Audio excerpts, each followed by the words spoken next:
కాంగ్రెస్లో అనాలోచితంగా రాష్ట్రాన్ని విభజించి తప్పుడు విభజన వల్లే ఇంకా విభేదాలు, విభజన శక్తులపై రాజీ లేని పోరాటం.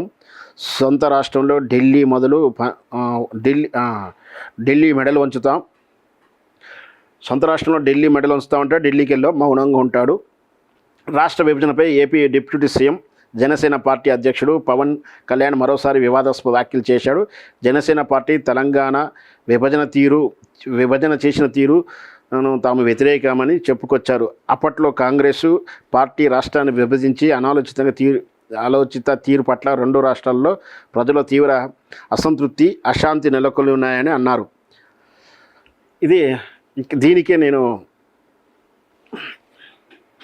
పదే పదే తెలంగాణను అవమానిస్తున్న పవన్ కళ్యాణ్ గారు దీన్ని ద్వేషమందామా, విద్వేషం అందామా, అజ్ఞానం అందామా అనేది చర్చ. ఇప్పుడు నేను ఇక్కడ మళ్ళీ స్పష్టంగా పవన్ కళ్యాణ్ గారికి కానీ, ఆంధ్రప్రదేశ్ వాళ్ళకి కానీ, లేదా ఎవరైనా సరే ఇంకొకసారి తెలంగాణ విభజన అని మాత్రం అనకండి. తెలంగాణ విభజించపడలేదు, విభజించింది ఆంధ్రప్రదేశ్ని. మళ్ళీ స్పష్టంగా చెప్తున్నా, ఇది హైదరాబాద్ స్టేట్గా ఉన్నప్పుడు ఆంధ్ర రాష్ట్రం అనేటువంటి ఒక ముక్కను తీసుకొచ్చి ఇక్కడ కలిపారు. ఇది కలయిక. మీరు పెద్ద మనుషుల ఒప్పందాన్ని ఉల్లంఘించి దాష్టికమైన పరిపాలన, వివేకం కోల్పోయిన విచక్షణ రాహితమైనటువంటి పాలనకు, ఆత్మగౌరవం దెబ్బతిన్న రాజు మా నిధులు, నియామకాలు, మా నీళ్లను దోచినప్పుడు ఉద్యమిస్తే తప్పని పరిస్థితుల్లో మా రాష్ట్రం నుంచి మిమ్మల్ని విభజించేసి మళ్ళీ మీ రాష్ట్రం మీకు ఇచ్చేశారు. క్లారిటీ ఇది. మీరు విడిగా ఉన్నటువంటి రాష్ట్రాన్ని తీసుకొచ్చి మాలో కలుపుకొని మళ్ళీ మీది విభజించి మీరు తీసుకుని వెళ్ళిపోయారు. ఇక్కడ నష్టపోయింది తెలంగాణ. హైదరాబాద్ స్టేట్గా ఉన్నప్పుడు చాలా ప్రాంతం ఉండేది, మహారాష్ట్ర, కర్ణాటకలో చాలా భాగాలు ఉండేవి. అవన్నీ మేము కోల్పోయాం.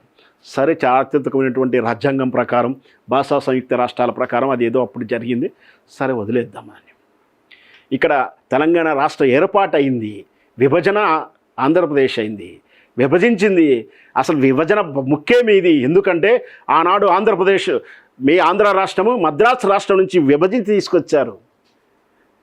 అది మద్రాసు విభజన అనరు, ఆంధ్ర రాష్ట్ర విభజన అంటారు. మద్రాసు విభజన అనరు దాన్ని. అలాగే ఇది తెలంగాణ విభజన అనకూడదు, ఆంధ్రప్రదేశ్ విభజన అనాలి. ఆ తెలంగాణ ఏర్పాటు అనాలి, ఆంధ్రప్రదేశ్ విభజన అనాలి. ఈ భావ వ్యత్యాసం తెలియకుండా ఇంకా తప్పుడు భావాలని జనం మీద రుద్దడానికి మీ అనాలోచితమైనటువంటి భావజాలం జనం మీద రుద్దద్దు. ఇది ఖచ్చితంగా తెలంగాణ ఏర్పాటు, పునర్వ్యవస్థీకరణ జరిగింది, పునర్నిర్మాణం జరిగింది, రాష్ట్ర ఏర్పాటు జరిగింది, మళ్ళీ ఏర్పాటు జరిగింది. అంతే. తెలంగాణ మళ్ళీ రాష్ట్రంగానే మళ్ళీ వచ్చింది. కానీ విభజన జరగలే. విభజన కట్ చేసిన ముక్క మీ రాష్ట్రం మీకు ఇచ్చేసి పంపించేసాం. అది వదిలేసి మాది రాష్ట్రం, మిమ్మల్ని విభజించి పంపించామన్న ధోరణి కాదు. మేమే మిమ్మల్ని విభజించి పంపించాం. విభజించిన తర్వాత ఇక్కడ చిల్లర రాజకీయం చేస్తుంటే తరిమితే కరకట్టబడిపోయారు. ఇది చరిత్రలో అందరికీ తెలిసిన నిజం. ఇకపోతే తెలంగాణ తెలుగు ముఖ్యమా, ఆంధ్ర తెలంగాణ, ఏది యాస, ఏది భాష కూడా చాలా చర్చ ఉంది. ఇక్కడ మాట్లాడేదే తెలుగే, తెలంగాణ తెలుగే తెలుగు. అది యాస అని చారిత్రక ఆధారాలు, సాక్ష్యాలతో నిరూపించిన కథనం కూడా నేను చేశాను. ఖచ్చితంగా ఆంధ్ర రాష్ట్రం మీ ప్రజలకు మీరు అన్యాయం చేస్తున్నారు. పాచిపోయిన లడ్డూలు ఇచ్చారన్నాం, ఈరోజు భజన చేస్తూ ఉన్నాం. అక్కడికి వెళ్ళి ఇక్కడ నేను మెడలుస్తా అంటాం, అక్కడ మెడలుంచి మీరు పాదాభివందనాలు చేస్తూ ఉన్నారు. ఇది ఖచ్చితంగా మీ ఆత్మద్రోహమే పవన్ కళ్యాణ్ గారు. మీరు మీ మనుగడ కోసం, మీ అమాయకత్వంగా, మీరు అజ్ఞానంగా చేస్తున్న వల్ల మీ ఆంధ్ర రాష్ట్ర ప్రజలు అన్యాయం అయిపోతున్నారు. 60-70 ఏళ్ళు అయింది ఆంధ్ర ప్రజలకు, నా సోటి తెలుగు తమ్ముళ్లకు రాష్ట్రం అనేది, రాజ్యం అనేది, రాష్ట్ర రాజధాని అనేది లేకుండా పోయింది. రాష్ట్రం కొన్నాళ్ళు లేకుండా పోయింది. మద్రాసు రాష్ట్రంలో ఉన్నప్పుడు అక్కడ తనలాడబడ్డారు. అక్కడి నుంచి వచ్చిన తర్వాత కర్నూలు రాజధానిగా చేతగాక మళ్ళీ వచ్చి ఇక్కడ కలుపుకున్నారు, ఇక్కడికి వచ్చి కలిశారు, మళ్ళీ వెళ్ళిపోయిన తర్వాత మళ్ళీ రాష్ట్ర రాజధానిని నిర్మించుకున్నటువంటి మీ రాష్ట్ర రాజధాని ఏదంటే తడబడకుండా చెప్పేటువంటి మీ ఆంధ్ర సోదరులు ఎంతమందో ఏళ్ల మీద లెక్క పెట్టచ్చు. ఒకరు 3 అంటారు, ఒకరు 2 అంటాడు, ఒక ఆయన జన్గన్ అంటారు, ఒక ఆయన మావిగన్ అంటారు, ఒకరు అమరావతి అంటారు, లేదు మా విజయవాడే అని చెప్పి విజయవాడ ప్రాంతీయులు అంటుంటారు. అంటే మీ ఆంధ్రప్రదేశ్లో 20 మందిని తీసుకుంటే 20 రకాల సమాధానాలు వస్తాయి. అంటే నా తెలుగు ప్రజలు, నా సోటి సోదరులకు ఇటు రాష్ట్ర రాజధాని లేకుండా చేసింది మీలాంటి నాయకుల దుర్మార్గమైనటువంటి ఆలోచన, అంకిత భావం లేనటువంటి విధానం వల్ల. ఇప్పటికి కూడా ఒక రాష్ట్ర అవతరణ దినోత్సవం లేదు మీకు. నవంబర్ 1 చేస్తారా, మీరు ఆంధ్ర రాష్ట్ర అవతరణ చేస్తారా, ఆంధ్రప్రదేశ్ నవంబర్ 1 నాడు చేస్తారా, లేదు జూన్ 2 నాడు చేసుకుంటారు, క్లారిటీ లేదు, కన్ఫ్యూజ్లో ఉన్నారు. మీ ఈగోల వల్ల మీ సెల్ఫ్ సాటిస్ఫైడ్ వల్ల, మీరు చిల్లర రాజకీయాల వల్ల ఆంధ్రప్రదేశ్కు వాళ్ళు పండుగ చేసుకోవడానికి ఆంధ్ర రాష్ట్రం అంటే ప్రతి ఒక్కరి రాష్ట్రం మనందరం కూడా మన వ్యక్తులుగా పుట్టినరోజు చేసుకుంటాం. మరి ఆంధ్రప్రదేశ్ ఏ రోజు చేసుకోవాలి పుట్టినరోజు? అది కూడా లేదు. ఓ క్యాపిటల్ లేదు, ఓ పుట్టినరోజు వేడుక లేదు. అది విభజన బాంధ్రమా కలయిక బాంధ్రమా తెలియదు.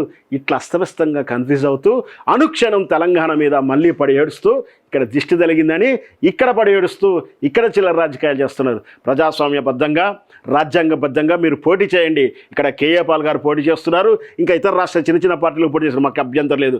మా అస్తిత్వం మీద, మా ఆత్మగౌరవం మీద దాడి చేసినటువంటి పెట్టుబడిదారుల మీద, వాళ్ళ మీదనే మా వ్యతిరేకత. మీరు ప్రజాస్వామ్యంగా పోటీ చేయండి, మీకు తగిన మద్దతు ఉంటే గెలుస్తారు.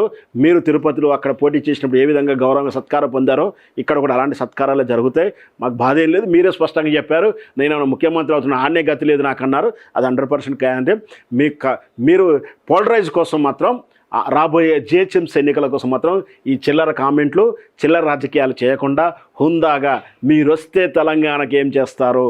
ఆనాడు 11 రోజులు అన్నం మానేశాను, కావాలంటే ఇక్కడ తెలంగాణ న్యాయం జరగాలంటే 11 రోజులు శ్వాస మానేస్తానని చెప్పండి, మిమ్మల్ని మేము గెలిపించుకుంటాం. మళ్ళీ స్పష్టంగా చెప్తున్నాం. ఆ రోజు మీరు బాధపడి 11 రోజులు అన్నం మానేసి ఉండొచ్చు. ఈరోజు తెలంగాణ న్యాయం చేస్తాను, నాకు అవకాశం ఇస్తే మీరు నా అవకాశం ఇవ్వండి, నేను 11 రోజులు శ్వాస మానేస్తానని మాట ఇవ్వండి. అప్పుడు మేము మీకు అప్పచెప్తాం, మీకు మద్దతు ఇస్తాం.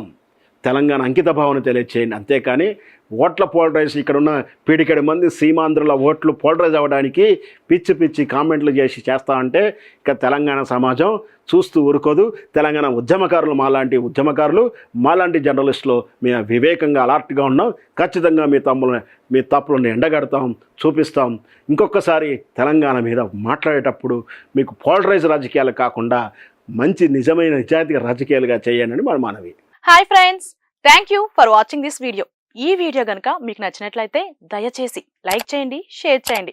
ముఖ్యంగా మా ఛానల్ 24/7 న్యూస్ టీవీని సబ్స్క్రైబ్ చేసుకోండి. ఆ తర్వాత మీ విలువైన అభిప్రాయాల్ని, మార్పులు, చేర్పులు, కావాల్సిన వీడియో ఏమన్నా ఉంటే మన వీడియో కింద కామెంట్ సెక్షన్లో కామెంట్ రూపంలో తెలియజేయండి. నమస్కారం, సాయిదంచిక మాట్లాడుతున్నాను. ప్లీజ్ సబ్స్క్రైబ్, షేర్, లైక్ చేయండి 24/7 టీవీ ఛానల్. హాయ్ నమస్తే, నేను మీ Sonia Akula. Please subscribe to 24/7 news TV. Hi అండి, అందరికీ నమస్తే. నేను Mankota Prasad. Please do subscribe 24/7 news TV. Political, entertainment and infotainment updates కోసం like, share, subscribe 24/7 news TV.